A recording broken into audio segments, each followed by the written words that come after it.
But this is a story of violence that has been going on now for so long. And this violence needs to be condemned. But at the end of the day, what we're seeing today and what people need to understand is that, yes, you know, under the guise of the right to defend itself, we are witnessing atrocities. You know, every country has a right to defend itself, but not through any means, not through war crimes, not through collective punishment.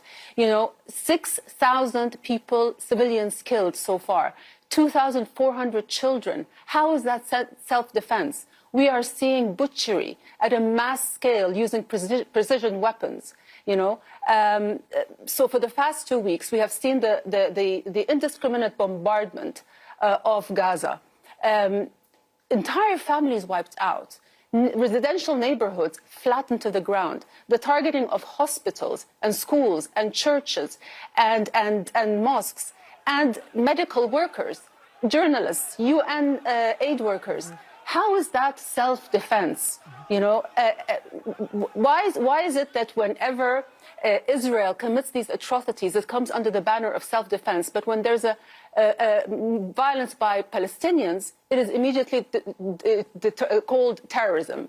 Is the word terrorist just reserved exclusively for Muslims and Arabs? Well, let me ask you then, there's a real double standard here that we're seeing. Your husband, King Abdullah... And there's also a false symmetry that we see. Mm-hmm. Well, let me ask you this. Your husband, King Abdullah... There's a false symmetry because these are not two equal people in the conflict. You know, one is an occupier and one is the occupied. One has a military, one of the mightiest in the world, and the other doesn't have a military at all. So there is a false symmetry here that is being drawn.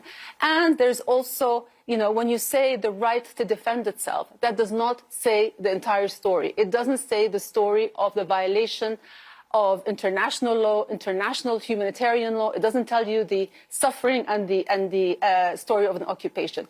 You know, Israel is in violation of no less than 30 UN security resolutions that require it and it alone to act, to withdraw from territories occupied in 1967, to stop the settlements, the separation wall, the human rights violations.